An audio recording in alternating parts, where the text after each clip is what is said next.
আপনারা শুনেছেন ইতিপূর্বে যারা এখন নির্বাচন করতেছে তারা বলেছে যে ভোটার ভোট কেন্দ্রে যায় নাই, ভোট দেয় নাই, ভোট দেওয়ার সুযোগ পায় নাই।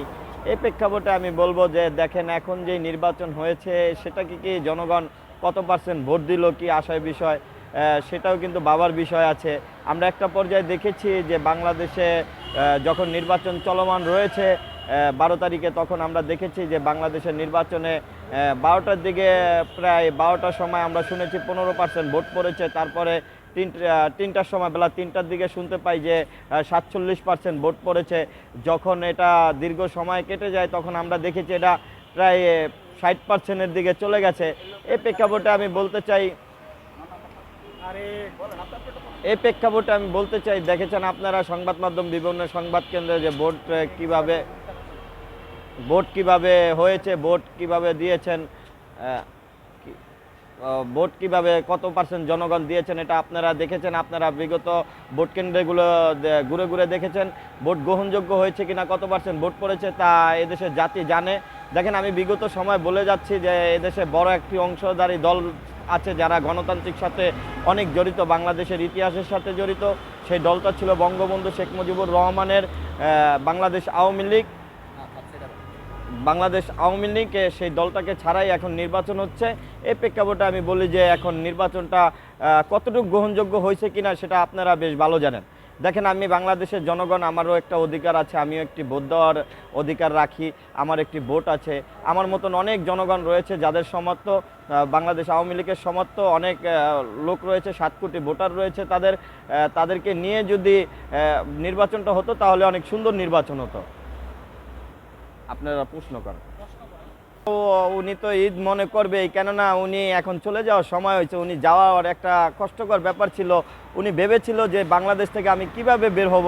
এখন আমরা দেখতেছি যে এই নির্বাচনের মাধ্যমে ওনার যাওয়ার একটা ব্যবস্থা অবশ্য হয়েছে। এই জন্য উনি নিজের কাছ থেকে মনে হয়েছে যে এটা একটা ঈদ মনে হয়েছে। বাংলাদেশ জাতি হিসাবে জাতির কাছে কতটুকু ঈদ মনে হয়েছে সেটা আমার মনে হয় না আমরা যে ঈদ মনে হয়েছে। এটা একটা নির্বাচন হয়েছে, নির্বাচনে একটি বড় দল রয়েছে, এই দলটিকে ছাড়া নির্বাচন হয়েছে। এক্ষেত্রে দেখেন আপনি গত নির্বাচনে 18 নির্বাচনে নুরুল হুদা সাহেব ছিলেন, ওনাকে জোতার মালা দিয়ে অপমান করা হয়েছিল। এই প্রেক্ষাপটে সিএসি নাসিরউদ্দিন সাহেবকে আমি বিগত সময় বলে যাচ্ছি যে দেখেন আপনি এরকম কোনো নির্বাচন দেন না যাতে আপনার গায়েও জোতার মালা পরে। দেখেন ইউনূস কিন্তু এখন চলে যাবে, তা আমরা শুনতেছি বিভিন্ন ক্ষেত্রে ওনারা লাল পাসপোর্ট থেকে সাদা পাসপোর্ট করেছে। ওনাদের বিভিন্ন উপদেষ্টারা চলে যাওয়ার জন্য প্রস্তুতি নিয়েছে, বাসাবাড়ি ছেড়ে দিয়েছে।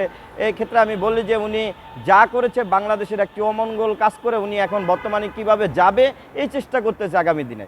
দেখেন অর্থনৈতিক ক্ষেত্রে আমরা এখন বিগত সংবাদ মাধ্যমে, বিগত পেপার পত্রিকায় দেখি অর্থনৈতিক খাতে আমরা অনেক পিছিয়ে আছি।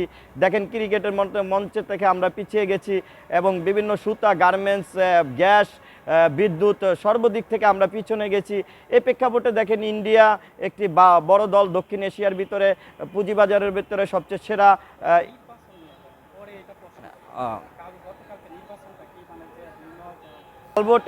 এটা জালভোট হয়েছে। দেখেন জালভোট দিয়েও তারা বলতেছে গ্রহণযোগ্য, কেননা ভোটার তো দেখাতে হবে, যতটা কাগজ পড়বে ততটা ভোটার গ্রহণযোগ্য হবে। এই জন্য কিছু ক্ষেত্রে ভোটার না থাকার ক্ষেত্রে ভোটারের ভোটগুলো ওরা জাল ভোট দিয়েছে বিভিন্ন দলের নেতাকর্মীরা।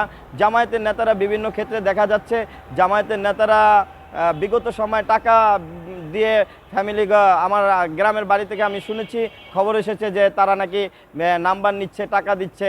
এরকম প্রতিযোগিতা করে যদি ভোটের কেন্দ্রে নেওয়া হয় তাহলে এটা কিভাবে গ্রহণযোগ্য নির্বাচন হলো?